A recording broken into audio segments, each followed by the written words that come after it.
ડોશી માને બિચારાને ગટપણનું નાવા ધોવા જાવું, દીકરો ન મળે, વહુ ન મળે. ડોશીમાં કે મારે કે પરસોત્તમ મહિનો નાવો, ઘરે આવીને કામ કરવું, મારાથી થાય નહીં. કે તમે એક છોકરી ગોતી આવો ને તે કે આપણે પણ દીકરો નથી ને છોકરી કોણ છે આપણને, કે આપણે તમારે એમ કહેવું કે મારો દીકરો કાંઈ ભણવા ગયો છે ને આવે છે, પછી 4 ફેરા ફરશું, 3 ફેરા ખાંડાને ફરીને દીકરી પણ આવો ને કે બ્રાહ્મણ તો ગયો છે ગામડે ગયા ત્યાં બ્રાહ્મણનું ખોડું એક ધર્યું આચા છે, ત્યાં જઈને બ્રાહ્મણને કીધું કે તમારી દીકરી મારા દીકરાને પરણાવો છે, મારો દીકરો કાંઈ ભણવા ગયો છે, 3 ફેરા કે ખાંડામાં ફેરવી ગયો અને ત્યાં 4થો ફેરો મારો દીકરો કાંઈ ભણીને આવશે, પછી 4થો ફેરો ફેરવશું છે. એ તો બ્રાહ્મણ દયાળુ હતા કે બ્રાહ્મણ તો દીકરી પરણાવીને જીતી જાય, છોકરી તો આવીને કામકાજ કરે છે ને એવું રસ એ છોકરાની દેવાની સેવા કરે છે. ત્યાં પછી પાડોશણ મારી જેવી આવીને જેતવા કરે ખૂટી ગયો તે જેતવા લેવું આવી ને પાડોશણ આવી કે તમે કેમ આ મહેમાન આવ્યા છો કે બ્રાહ્મણને ઘેરેથી, કે ના કે હું તો મારા દીકરાની વહુ થઈને મને લાવ્યા છે કે એને ક્યાં દીકરો છે કે તમને વહુ થઈને લાવ્યા, કે ખોટું બોલીને લાવ્યા છે કે ઠીક. બોલીનું તો મન ઉદાસ થઈ ગયું, કાંઈ કામકાજ કર્યું નહીં, કાંઈ નહીં, લેવા જેવા બેઠી તાની બની ડોહા તો ગોરમાં પૂછીને આવ્યા અને ઘરે આવ્યા ત્યાં એનું મન ઉદાસ જોયું નથી કે ઠીક આવ્યું વિશે કે એવું લાગે છે કે આપણે ઘરે કોઈ આવ્યું હતું તે કે પાડોશન કે દેતો લેવું આવી છે કે તમને કે ખોટું બોલીને લાવ્યા છે કે એને ક્યાં દીકરો છે કે મારો દીકરો કાંઈ ભણવા ગયો છે કે તમને કે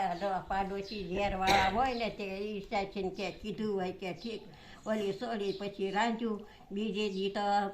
ડોહા બે નાવા ધોવા વયા ગયા, ગોળ પૂંધવા વયા ગયા, પછી સાચે ખોડાનું સાયું ઓવડાનું વાંચ્યું કે આ 100 ઓવડા ઉગાડજો, હાથમાં ઓવડા ઉગાડતા નહીં કે ઠીક. ઓલી ચોરી તો કે ઠીક, ઓલી તો હાથ કાંઈ કામકાજ કર્યું નહીં અને કે ઓવડા મંડી ઉગાડવા. ત્યાં પહેલો ઓવડો ઉગાડ્યો તો રનનો ધગલો, પછી રૂપાદા નંદા સોના મોરોના ધંધરા જગચી 100 ઓવડામાં ભર પૂર્યા છે કે કાંઈ નહીં, કે દીકરો ન હોય કાંઈ નહીં, આ ધન છે ને ખાવું પીવું ને મજા કશું કે ઠીક. તે કે હાથમાં ઓવડો ઉઘાડવાની ના પાડી છે ને તે કે લાઈને ઉઘાડી જવું કે હું છે એમ. જય પરસોત્તમ ભગવાન. પરસોત્તમ કદમ સગા પતન હોય ને હાથમાં પુસ્તક લઈ અને પરસોત્તમ ભગવાન સાંકળી સજા છે અને કે તો ઉઘાડીમાં કે દઈ દે કે મારું વ્રત અધૂરું રહે, પરસોત્તમ મહિનો પૂરો થાય તો ફેરા તઈ આપણે ફરશું કે ઠીક. ઓલી બાઈ તો રાજી થઈ ગઈ અને પરસોત્તમ મહિનો પૂરો થવા આવ્યો તે કે